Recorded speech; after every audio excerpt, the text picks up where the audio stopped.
oitava Feira do Livro de Limoeiro do Norte será realizada entre os dias 15 e 17 deste mês de setembro, na Praça da Matriz de Limoeiro do Norte, realizada pelo Instituto Brasil de Dentro, com apoio institucional do Governo do Estado de Ceará, através da Secult, da Prefeitura de Limoeiro do Norte e da Academia Limoeirense de Letras.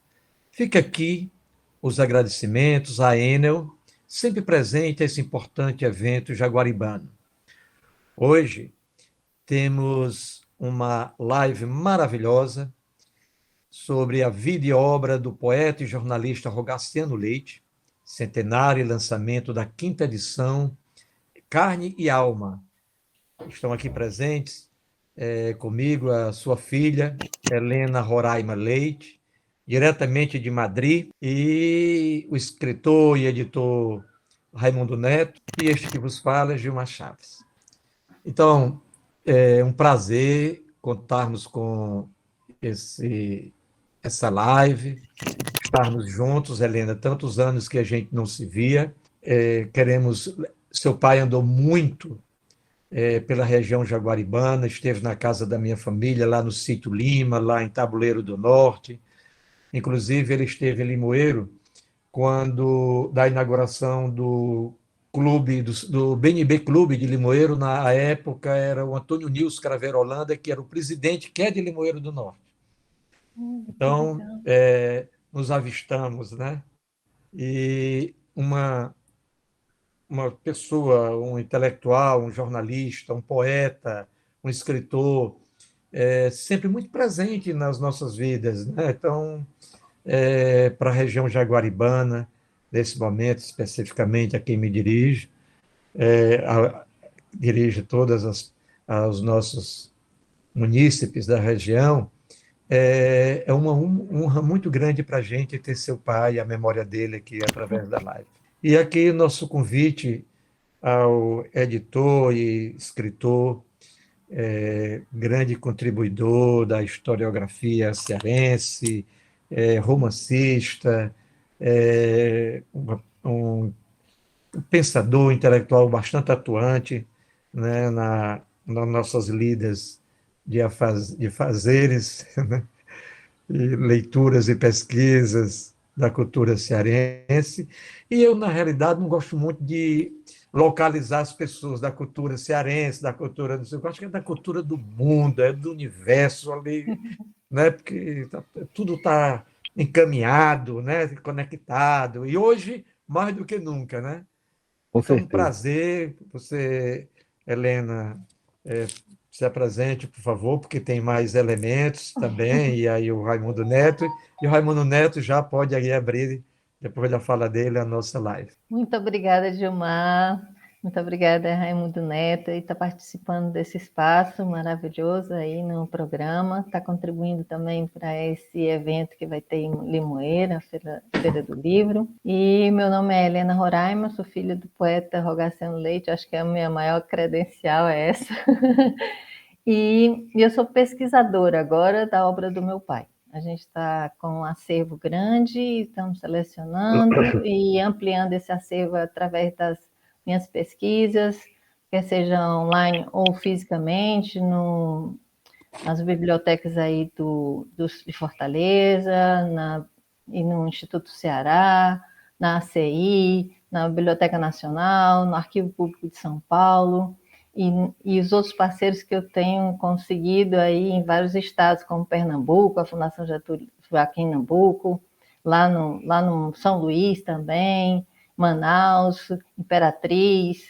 Então, a gente está fazendo uma rede grande para abarcar pessoas, né, contribuir, assim, pesquisadores, né, motivar os pesquisadores para pesquisarem a obra do papai e a gente completar esse acervo maravilhoso, porque cada vez que a gente mexe nos jornais, a gente descobre preciosidades assim que indescritíveis, né? Que dá para fazer mais livros, mais obra, e tem muita coisa ainda a divulgar sobre o meu pai, sobre a obra dele e o legado que ele deixou, né? Que é muito importante. O Rogaciano Leite tem muita sorte, viu, Helena? de ter você nessa cruzada aí, porque isso aí é um trabalho de doido, né? Essa coisa É de pesquisar, organizar. Eu tive recentemente na casa de uma parente do Juvenal Galeno. Eita. E eles tinham lá uma arca onde tinha o material da família e tudo. E eu tava doido para saber o que tinha nessa arca. E eles há muito tempo eles não mexiam nela, bem uns 30 anos, sei lá quando, desde que morreu a Mary Galeno, né, que é neta do Juvenal. E aí eu tava doido para saber se tinha alguma coisa, encontrei muitas coisas, documentos e tal. E você fica pensando, né, que isso deve ser o sentimento que você tem, sempre porque o seu pai era uma pessoa que ele não era localizado, né, nem era Pernambuco, nem era Ceará, ele era Brasil. O Ele mundo. viajava muito em o mundo, né, porque ele na realidade viajou inclusive para o exterior, tem histórias no exterior. Foi. E você deve estar encontrando as coisas e a gente fica pensando, como é que as pessoas não falam mais do Rogaciano Leite, né? Toda vez que você vê, porque você começa a mexer, a cutucar e começa a encontrar, quando você começa a mexer no baú, digamos assim, dele, o grande baú do mundo, você vai começar a perceber pesquisadores aqui, pesquisadores acolá, gente que tem livro, gente que fala sobre, colecionadores, e aí você diz, meu Deus, como é que isso ficou assim, né? A gente vê realmente que isso acontece muito se não tiver uma editora forte por trás que esteja mantendo o autor, tipo assim, você pegar uma Companhia das Letras, que você pega um Drummond, que o Drummond agora não está mais com eles, mas que fica insistindo em publicar, procurando coisa nova, porque tem os direitos. Se não houver isso, a coisa não fica. E aqui é uma lição para o nosso mercado editorial, porque as pessoas falam dos nossos autores que não são lembrados, mas eles não são lembrados porque nós não temos um mercado editorial que faz isso. Por isso eu também quero aqui parabenizar não só você, que eu acho isso, o seu esforço, o seu trabalho, isso aí, eu acho que todos os descendentes teriam a obrigação de fazer isso com os seus parentes, né? Porque eles não podem mais fazer, já fizeram o que tinha que ser feito. E também a Lucinda do IMEP, que fez essa edição, que é a quinta edição, né? Que ficou lindíssimo. Foi impressa na Expressão Gráfica, você sabe dizer? Acho que foi na Santa Clara, eu acho, lá em Pernambuco. Santa Marta, né? Santa Marta, tá. foi, Santa Marta. Eu achei parecido com os trabalhos deles. Mas, enfim, a Lucinda que fez esse trabalho aqui, fantástico, lindo esse livro. Isso digo porque eu tenho essa outra edição que ela tá bem mais aquém, né? Tá. Essa aí foi um trabalho doméstico, vamos falar assim, do pessoal de lá, do Marcos Nunes. E aí se caracterizou um pouco e também ficou muito aquém a revisão também, né? Tem muitos erros aí.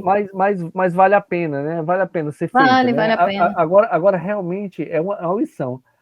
A gente, quando tem que fazer um negócio desse, tem que tentar fazer o mais bem feito possível. Às vezes não tem recursos, mas uma boa revisão é básica. Mas esse aqui ficou bonito de todo, né? Então, e agora com esse sucesso aí em São Paulo, que esse livro vai ser adquirido para as bibliotecas das escolas de São Paulo, então isso aí agora vai ganhar o mundo, ou seja, o Rogaciano vai ter o espaço que ele merece. Eu vou fazer uma leitura breve aqui, levando em consideração a quem vai estar nos assistindo, ler um pouquinho, a biografia bem resumida do Rogaciano, e aí a gente vai conversar sobre isso, tá? Sobre essa biografia. Inclusive, você pode, no momento, você falar alguma coisa a respeito disso, do que eu estou dizendo, até corrigir, né? Porque às vezes existem controvérsias, né, de datas e tal.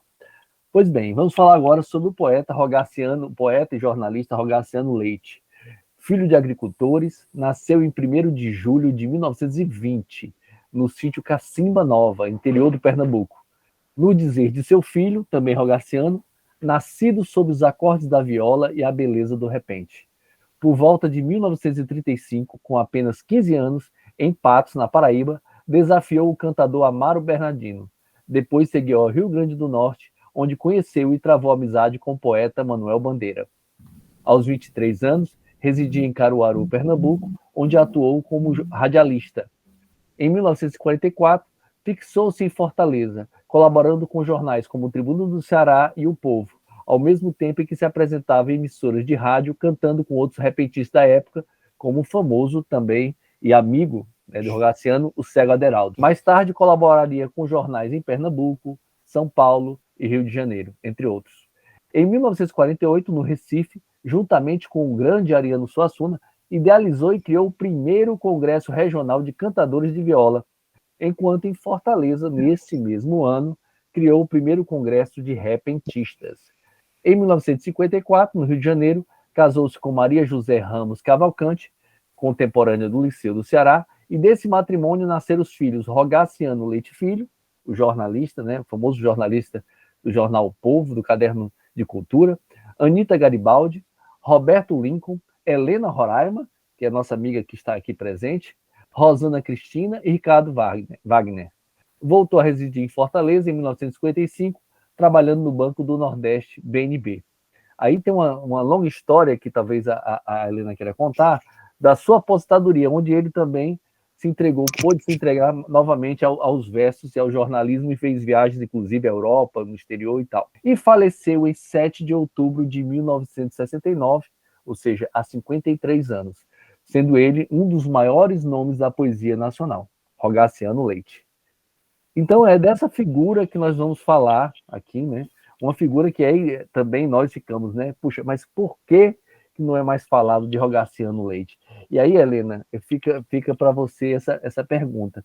O que é que você acha que acontece, que faz com que essas pessoas que têm essa carreira conhecida, esse nome que era um nome explorado e conhecido por muitas pessoas, como Luiz da Câmara Cascudo, que enaltecia, elevava, sempre colocando num patamar de poesia lá em cima, de repente a gente vê o nome se perder no tempo. Não só Câmara Cascudo, mas Jorge Amado, os literários, os críticos literários de São Paulo, Rio, de todo o país, né? Aí no Carne e Alma mesmo tem, na última parte, tem impressões da crítica, né? E que você vê que vários, Fernando Viana, meu professor Euclides César, Gilberto daí, Freire, lá, Bel Gilberto Brandão, Freire, Renato de Alencar, Nascimento de Aleixo Leite Filho. Moraes.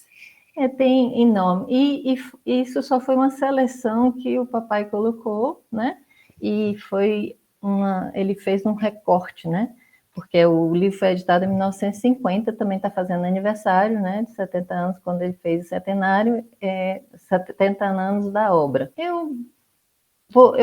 Sobre, assim, digamos, essa ocultação do nome, né? Vamos dizer assim, né? Que ele está oculto. Ele estava oculto, apesar de ter um nome aí forte, que é o nome de uma das principais avenidas de Fortaleza, né? Então, ele jamais é esquecido. O Rogaciano Filho também preservou bastante o nome, né? Através do jornalismo dele, da poesia dele, de certa forma, ele também contribuiu com a literatura, os movimentos, apoiou os poetas, cultural jornalistas, conhecidíssimo aqui. Pois é. Totalmente. Então, assim como o papai fez com os cantadores, com os poetas na época, o Rogaciano fez também na época dele.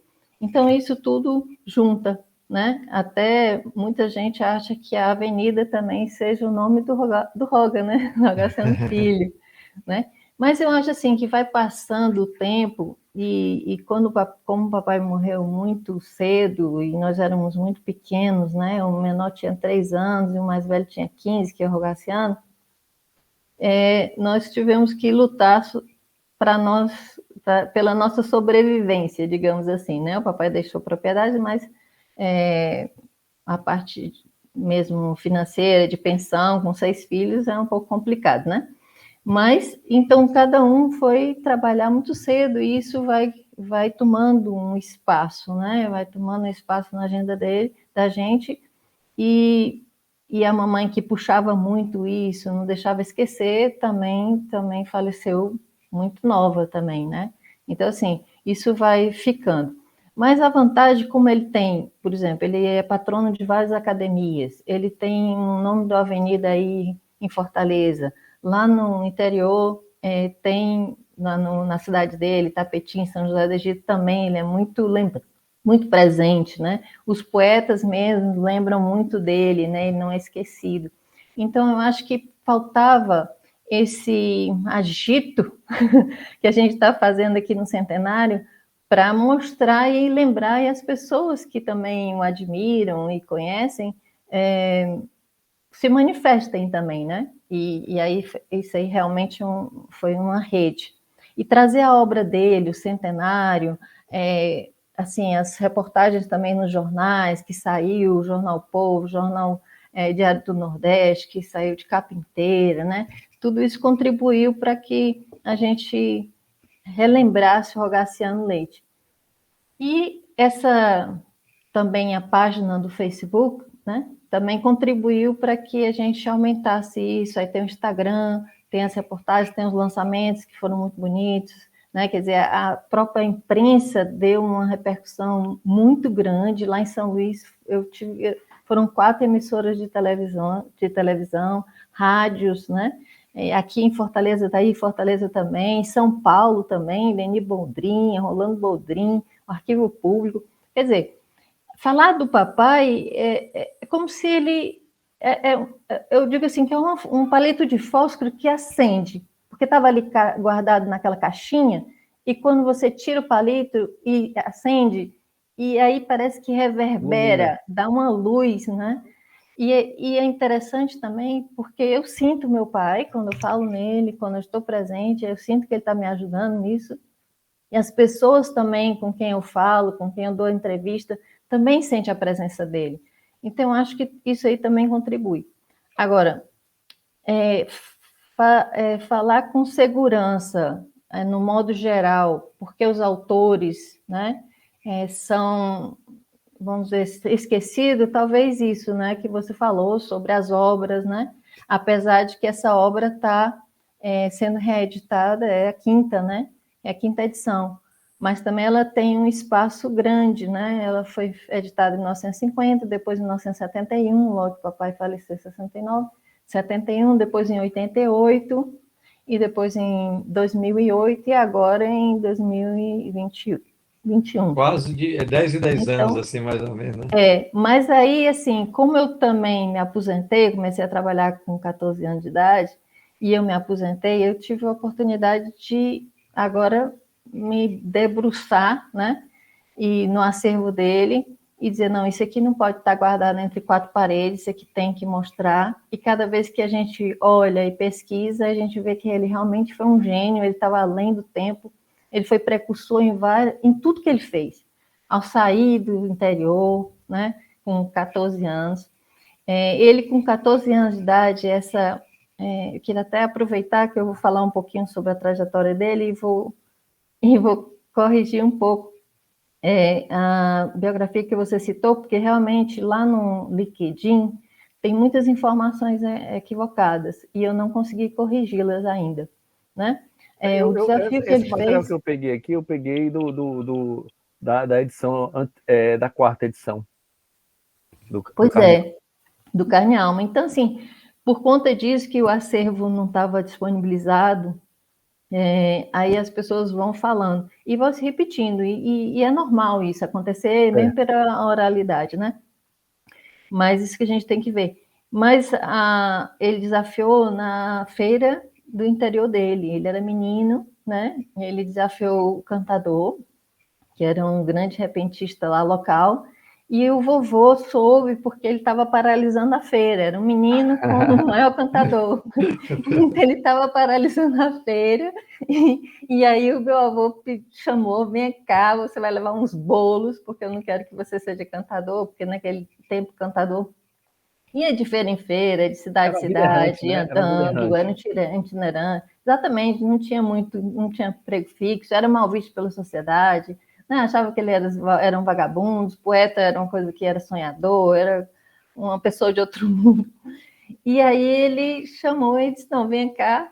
E aí o papai queria realmente, tomou gosto, né? E fugiu de casa, né? Ele queria que ele fosse, meu avô queria que ele fosse administrador da fazenda, né? Fosse fazendeiro, porque ele era muito chegado às letras e tudo mais. Mas ele disse, não quero isso não, eu vou pegar a minha missão aqui e vou espalhar poesia pelo mundo. E saiu, né, com os cantadores, Antônio Marinho, que era um grande poeta da época, inclusive ele fez uma campanha para colocar um busto lá em São José do Egito, lá em Pernambuco, a cidade, porque também tem essa controvérsia aí que você pode ter visto, ele é de Tapetim ou é de São José do Egito? Porque Eu vou contar essa história. Como ele nasceu em 1920, na Cacimba Nova é o nome da fazenda. E nessa mesma região chamava-se Cacimba Nova, que era o segundo distrito de São José do Egito. E aí, em 1953, houve uma modificação, uma geopolítica local ali, que a fazenda do vovô ficou localizada no município de Itapetim, que foi criado, porque ele não tinha, era uma vila, era a Vila São Pedro de Lages, depois virou Itapetininga, depois virou Itapetim. Em 1953 houve essa divisão política, geopolítica lá, e a fazenda ficou em Itapetim. Então, ele é de São José do Egito, porque ele nasceu em 1920 e era um município que existia. E ele também é de Itapetim, porque a fazenda está lá e hoje é um município lá, se for buscar. Então, um outro detalhe que eu queria falar também é sobre o Congresso de Cantadores, porque também tem várias informações aí, inclusive no meio acadêmico, que precisa ser, digamos assim, corrigido. Eu não gosto muito dessa palavra corrigido, porque parece que é um erro, né? Mas revisitado, né? Revisitado, exatamente. Então, assim, porque o primeiro congresso foi feito em Fortaleza, no Teatro José de Alencar, né? Foi feito lá em 31 de maio de 1947. Interessante que eu nasci dia 30 de maio. Eu sempre tem muita ligação com maio, 30 de maio, 31 de maio, está sempre por aí. Bom, mas é um detalhe. Então, esse cantador, foi um sucesso, depois ele repetiu em Fortaleza, no mesmo mês, em junho, dia 9 de junho, ele repetiu um congresso, né, dos cantadores. Então, foram 2 noites. Isso em 1947. Em 1948, ele fez no Teatro Santa Isabel, com 3 noites, né? E ele organizou sozinho. Até ontem, antes de ontem, eu fiz uma live também com o poeta Edmilson Ferreira, e a gente esclareceu isso, porque o próprio Ariano Suassuna, no livro dele de 1991, ele fala que o papai organizou sozinho, que ele teve a ousadia, a capacidade de organizar um evento muito grande, né?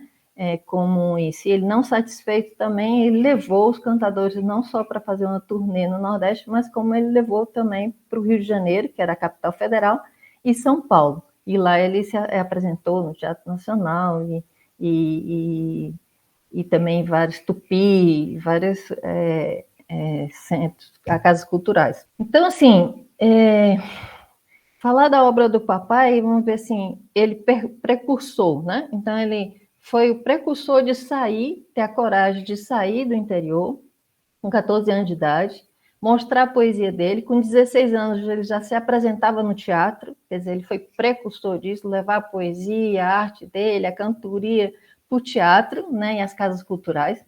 Aí depois ele entrou na rádio, ele administrou uma rádio em Caruaru, que é a rádio, o jornal Vanguarda, que ele já fazia jornalismo no jornal Vanguarda, e na amplificadora de Caruaru. Ele tinha um programa, inclusive ele chamava bandas, o bando dos demônios, um negócio assim. Então era o nome da banda. E ele se apresentava e ele fazia os versos de improviso e tudo mais. Depois ele também foi correspondente do Jornal Pequeno, Pernambuco. Ele foi radialista no Rádio Clube de Pernambuco, em 1942, 43. Fez um sucesso enorme, isso repercutiu, reverberou em todo o Nordeste, deu muita fama para ele, que é o poder da rádio, você sabe como é que é.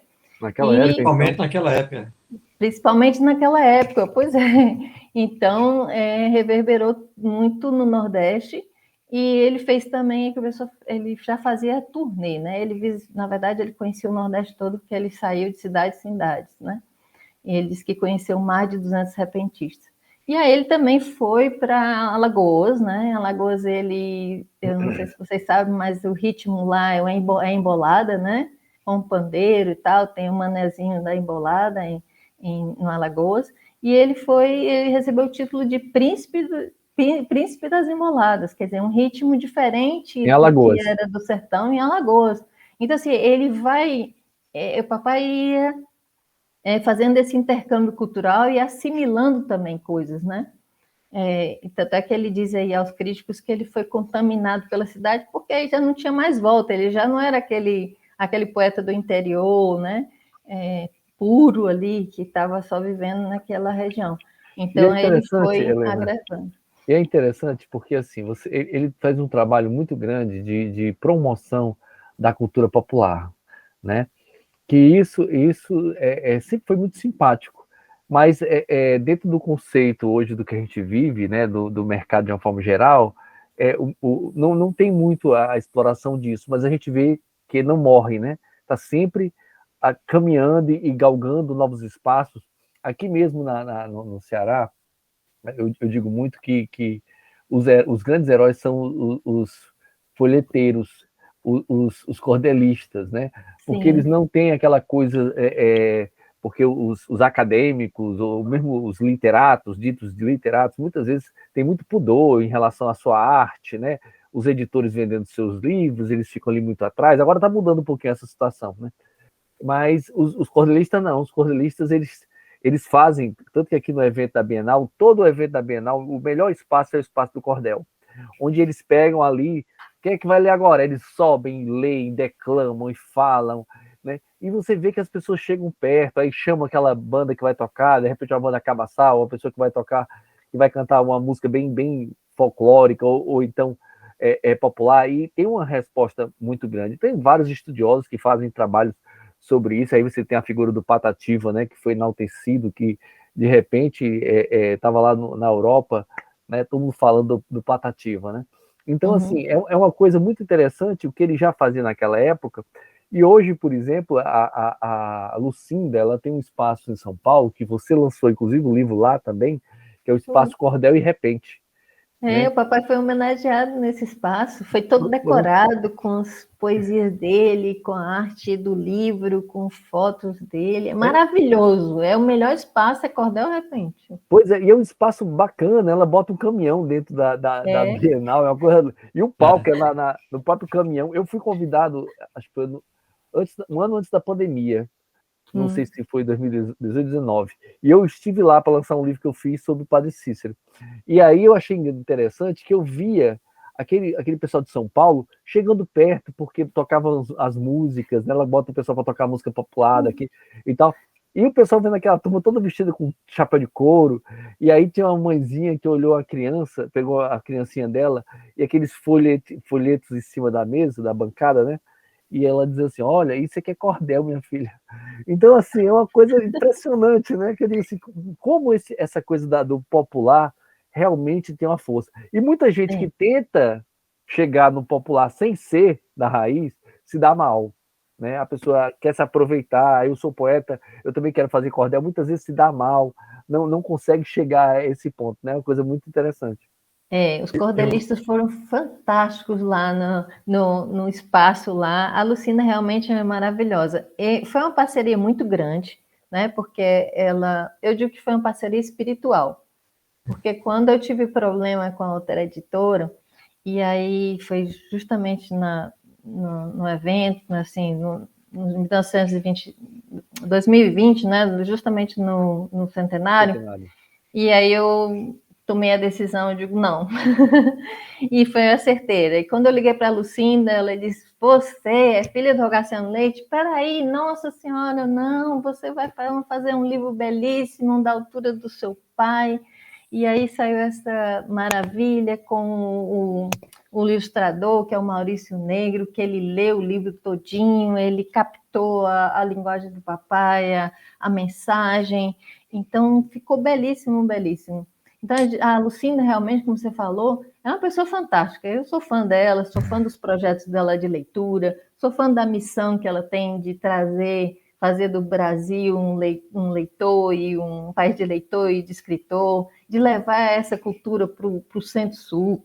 Ela é uma batalhadora, eu acho que o Nordeste precisa, o Ceará precisa apoiar uma editora como essa, porque os trabalhos que ela faz na onda das leituras, tem um trabalho também que ela faz com cordel, né? Ali ela ensina as crianças. Nossa, é fantástico. Eu sou fã da Lucinda, sou fã da editora. É uma parceria. O Coração Sertanejo está lá, vai sair, ela vai publicar todas as obras do papai, com certeza. É uma parceria fantástica. E agora esse de São Paulo, né, que foi selecionado, carne e alma, para todas as Maravilhoso. bibliotecas, as escolas, o ensino fundamental. Nossa Senhora, fantástico. Aí começou lá, foi lançado lá, e agora saiu também nas bibliotecas e nas Tá muito escolas lá bom. também. Agora a gente vai entrar no Nordeste, aí todos. Diga, Helena, Gilmar. deixa eu. Eu morei muitos anos no Rio de Janeiro e eu tinha um amigo, eu digo que tinha porque ele já passou para outra dimensão. Ele, Zezé Cordeiro, ele foi editor do Correio da Manhã. E eu, quando uma conversa com ele, e ele falou sobre o seu pai. E assim, abre uma dimensão, abriu para mim a dimensão da maneira como ele falou sobre a obra de seu pai para mim. E não sei se foi através dele, mas de outra pessoa no Rio de Janeiro, que seu pai havia levado um grupo de repentistas Uhum. para o Palácio do Catete. Palácio Catete. E essa história, não só a primeira vez que eu ouvi, aquilo me encantou mais ainda.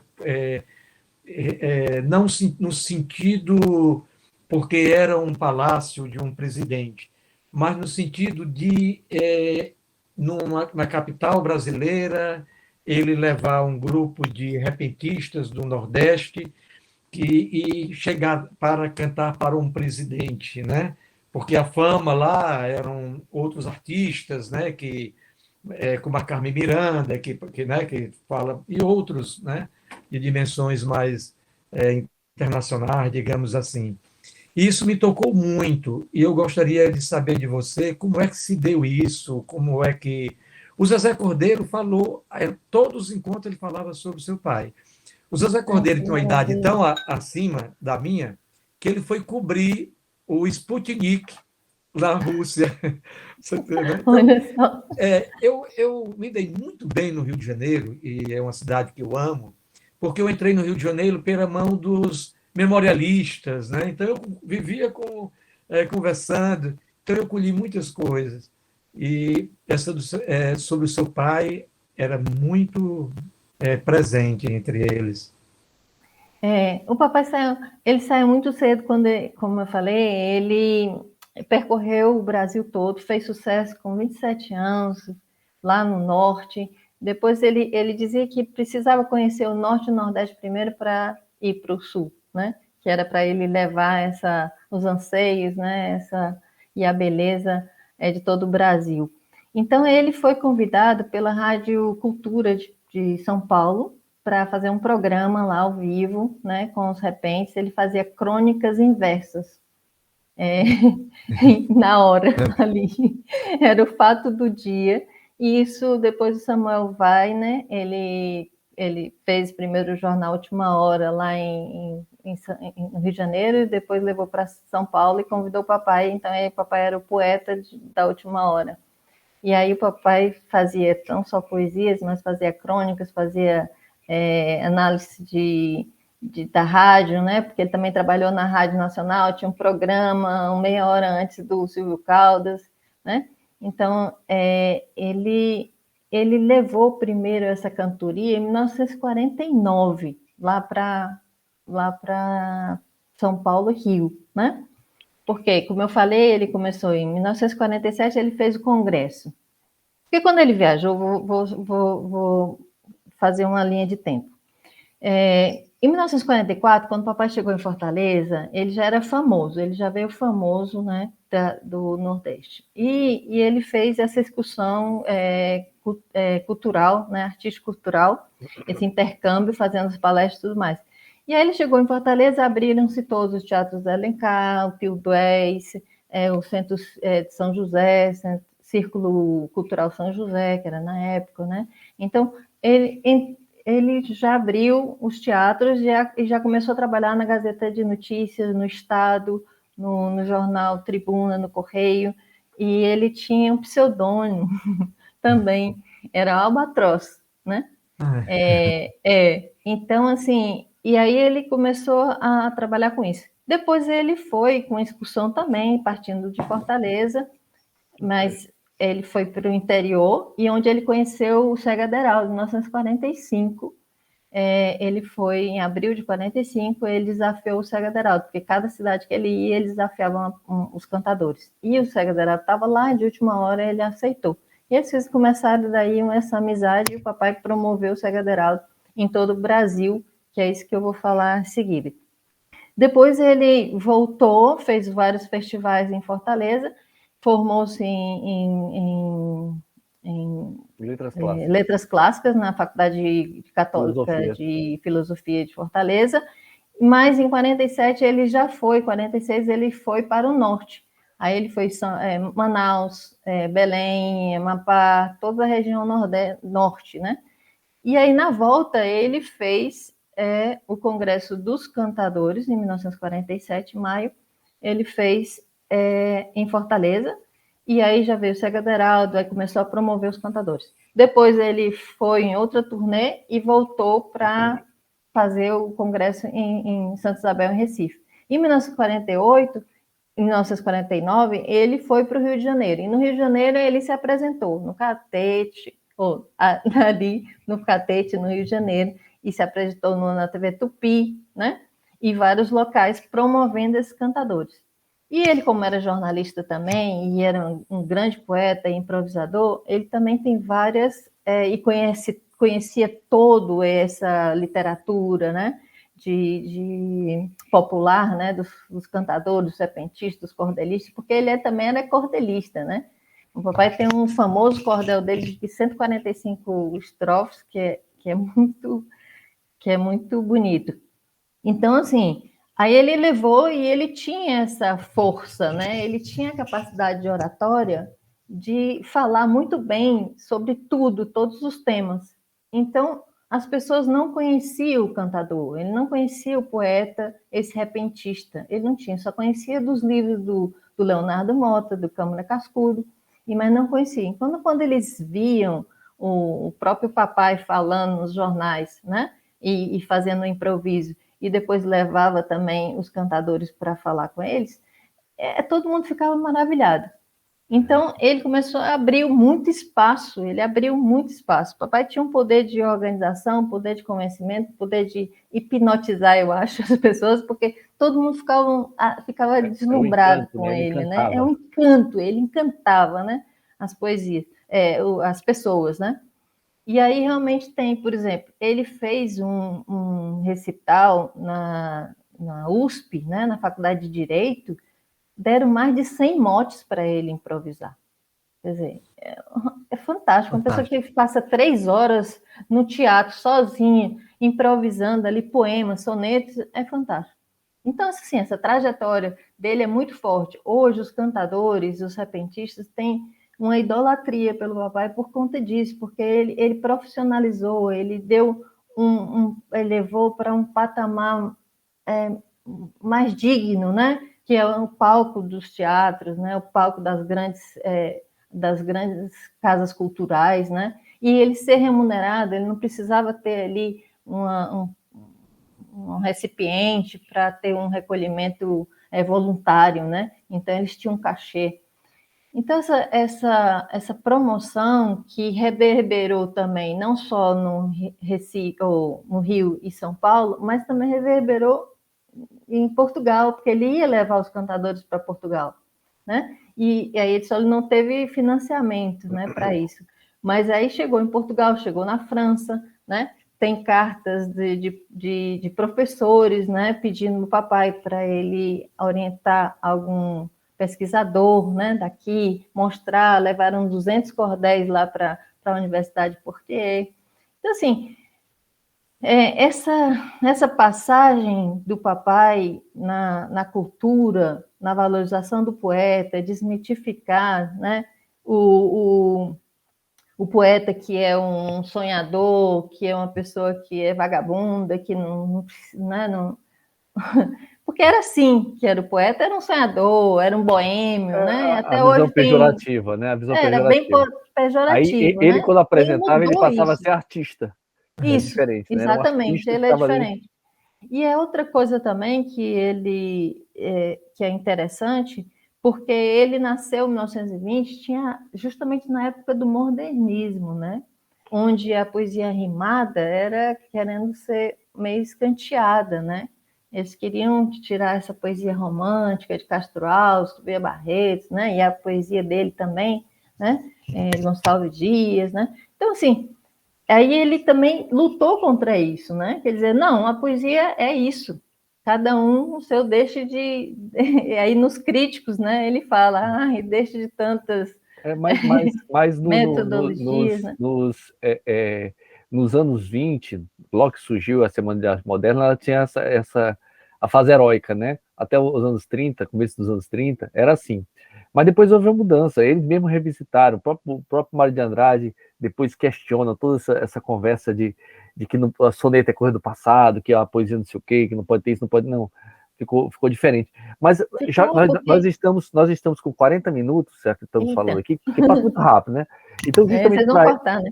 Justamente para ilustrar o que nós estamos falando, de quem nós estamos falando, então vamos ler um pouquinho de poesia. Só um trechinho, justamente desse poema que você acabou de falar, que é Aos Críticos, que é do Rogaciano Leite. Senhores críticos, basta, deixai-me passar sem pejo, que o trovador sertanejo vai seu pinho dedilhar.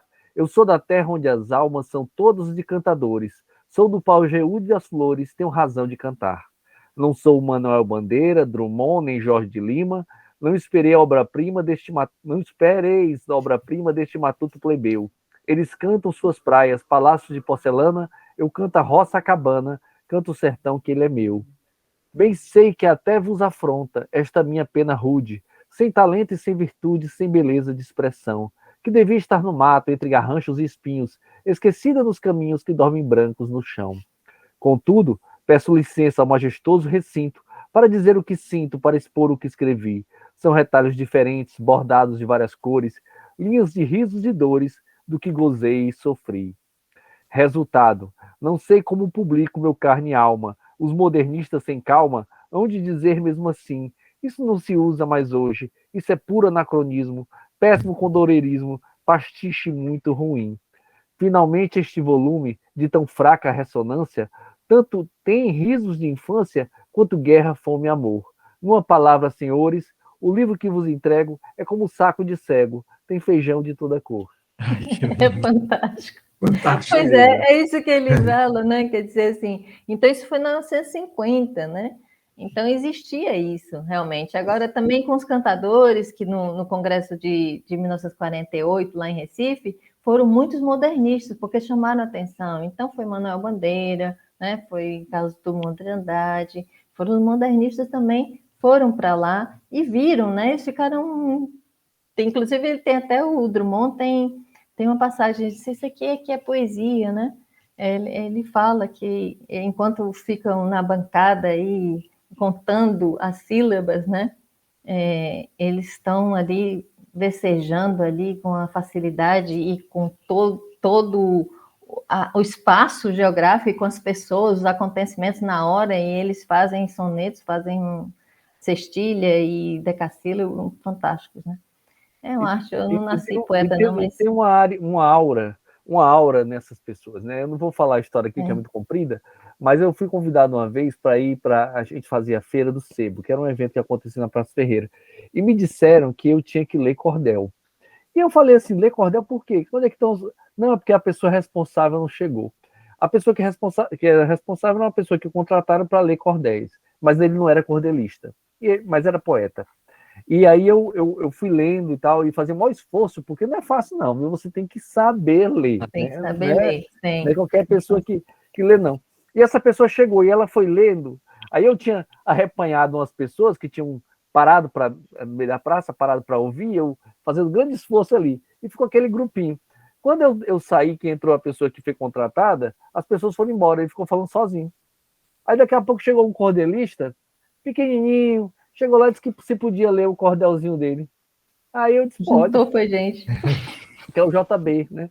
Aí ele pegou e começou, que a dona baratinha, não sei o quê, juntou uma carrada de gente. Aí quando ele saiu, chegou outro rapaz, aí todo mundo foi embora. Eu digo, gente, eles reconhecem o que é verdadeiro, né? Aquilo que é interessante demais. Os cordelistas são fantásticos. E, inclusive, a Luciana tem até feito um trabalho que é trazer as histórias, né? as histórias clássicas infantis e transformá-la em cordel, né? Então, tem o Pequeno Príncipe, do Geraldo Amâncio, né? Inclusive tem, por exemplo, a Lei Maria da Penha, que foi do Tião, Isso. Simpatia, que ele trata em cordel, né? É maravilha. O professor Estélio Torquato, que estava lá no Cordel Repente, ele é professor de literatura lá na UFC. E ele adapta todas as obras clássicas aí, de Don Quixote, as obras de Shakespeare, tudo no formato de cordel. Belíssimo, belíssimo. É belíssimo. Tudo cabe no cordel, né? E você sabe que muitas pessoas foram educadas, né? Foram alfabetizadas. Alfabetizadas com cordel, né? Então, maravilha. Lá em São José do Egito e lá em Tapetim, eles têm umas escolas, eles não deixam morrer, isso é muito bacana. Eles incentivam, né, as crianças a escreverem, a se expressarem. É muito bom. E é o que a Lucinda também faz isso nas escolas muito bem, com os professores e as crianças. Por isso que eu acho que eu sou fã dela também. O Juvenal Galeno, que no século XIX não tinha não tinha outro escritor aqui pelo menos o começo da segunda metade do século, não tinha outro poeta que era falado senão o Juvenal Galeno. O Juvenal Galeno era muito afeiçoado ao popular, né? Ele tinha uma formação melhor em termos de instrução e tudo mais tal, mas ele gostava, né? Tanto é que ele saiu fazendo esse trabalho que muita gente até chamava de folclorista, tem quem diga que não é, porque ele saía catando os versos do povo, as falas, as trovas, e a partir daí ele fazia a poesia dele sem imitar o Matuto, mas trazendo todos aqueles motivos do Matuto. Ele escreveu um livro que só foi publicado depois da morte dele, em 1969, que era a Medicina Caseira. Ele percebendo que o medicamento, estavam surgindo os medicamentos, a indústria farmacêutica estava crescendo, mas o pobre não ia ter acesso aos remédios, então ele começou a fazer poesia, ensinando a fazer medicina caseira, os lambedores, essas meizinhas e tal.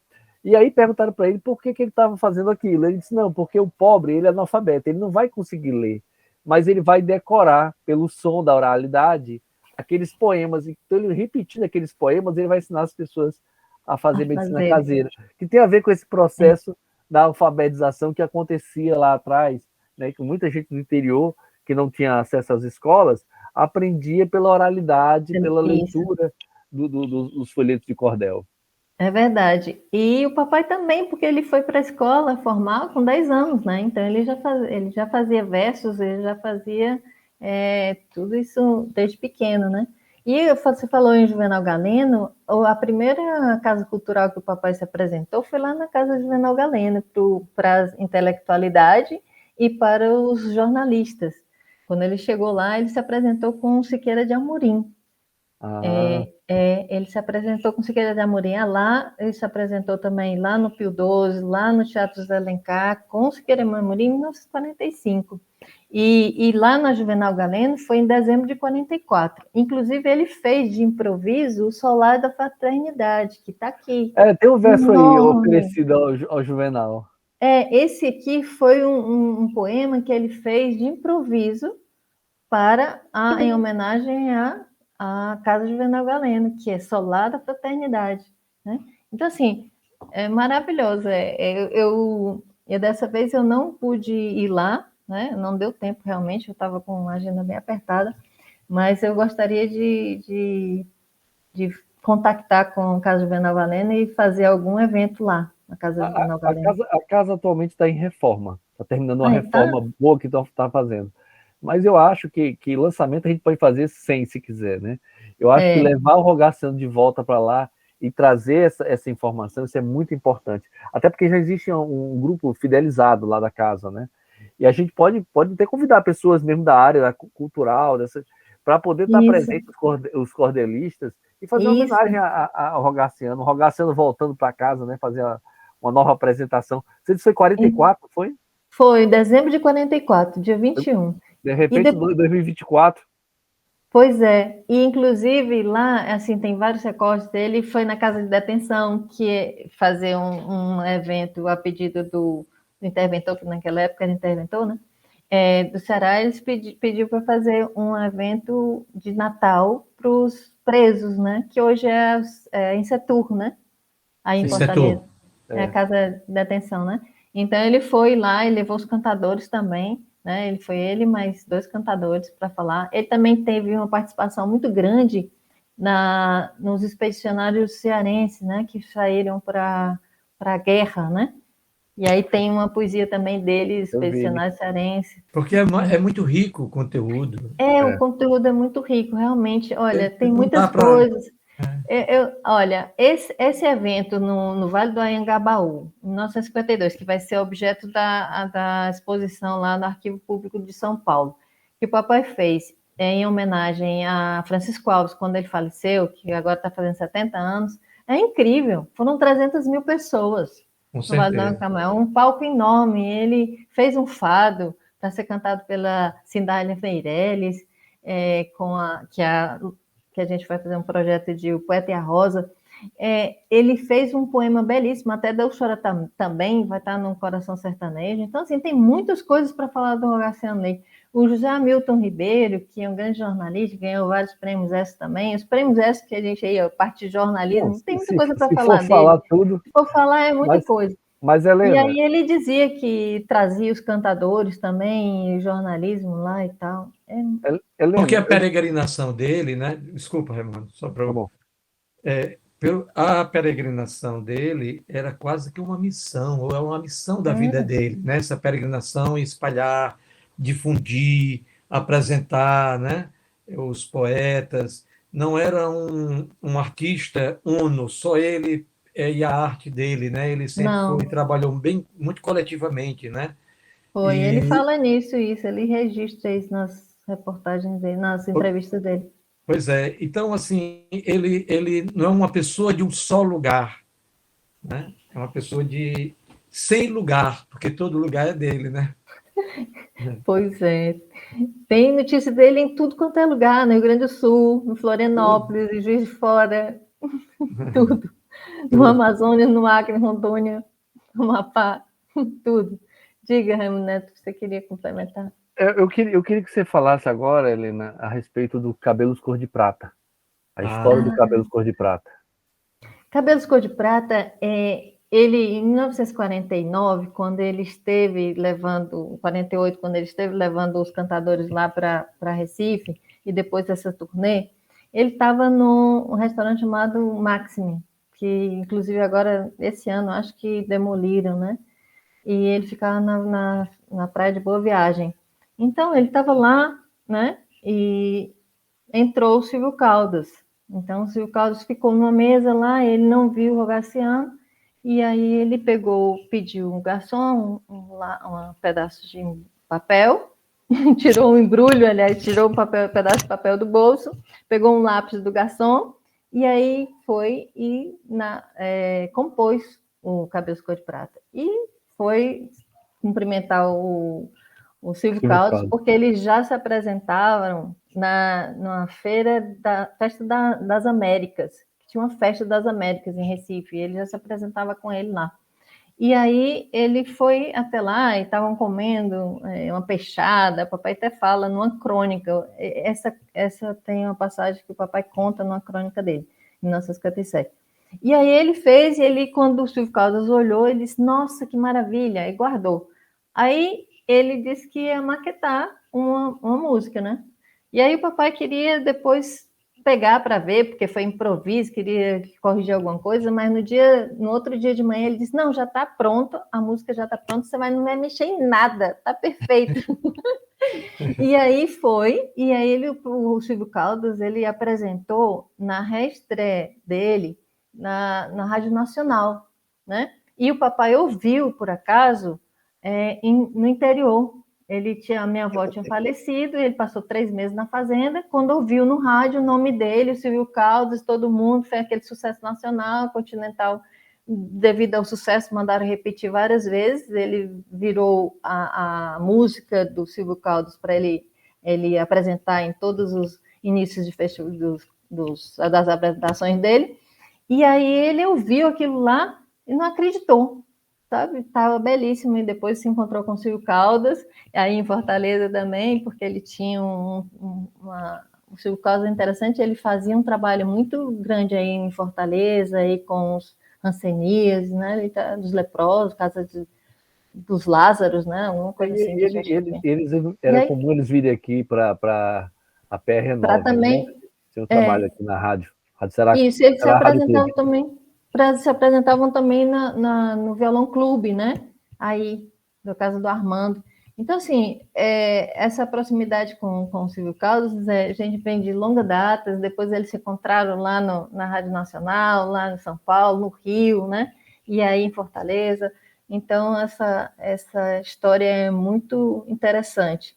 Eu vou até publicar no Facebook essa crônica do papai falando sobre Bom, Ótimo. sobre Cabelos Cor de Prata.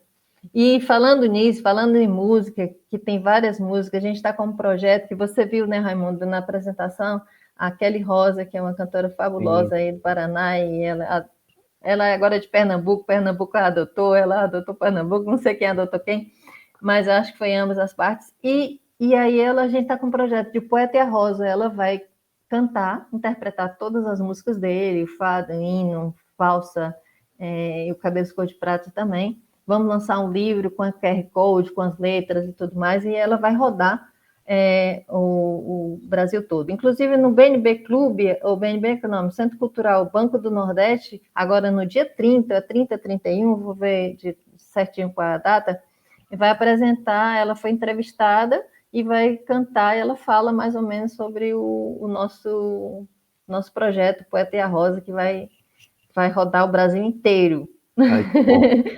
outra forma de divulgar o Ragaciano. Queria agradecer aí a presença da Helena Roraima, a gentileza de estar aqui e falar do livro do pai dela. Procurem conhecer, viu, gente?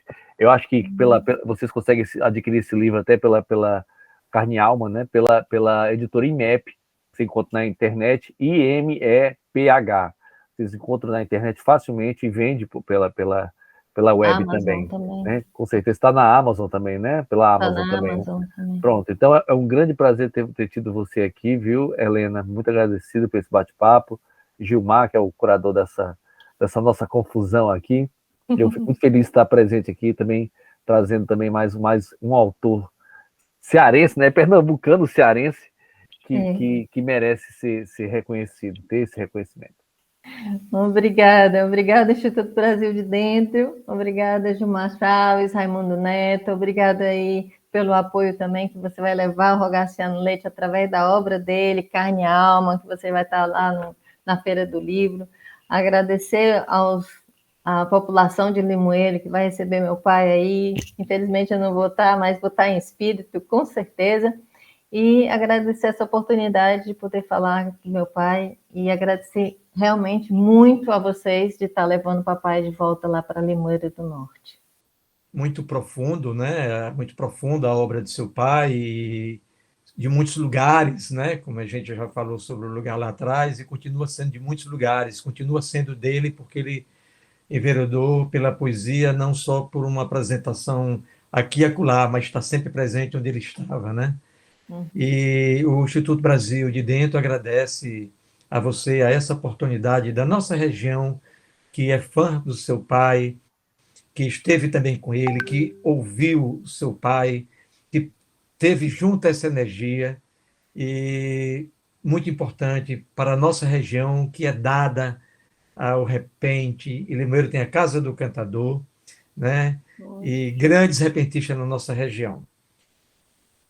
Raimundo Neto, você é um colaborador do Instituto Brasil de Dentro, da feira. A sua participação e conduzir aqui a live, como nas outras vezes também, é um louvor para a gente, essa oportunidade, um louvor, uma energia, nos leva por muitos caminhos e abre muitos caminhos com as suas observações e buscas. E nós agradecemos e estamos aqui também agradecendo a todos que estão nos ouvindo e vendo, participando, e vai ficar essa live, vou enviar para você uma cópia, Helena. Um abraço a todos que estão conosco aqui neste momento, Um abraço para a Helena. Que bom ver você. E até breve, Raimundo Neto. Até breve, meu amigo. Obrigada aos ouvintes também, hein?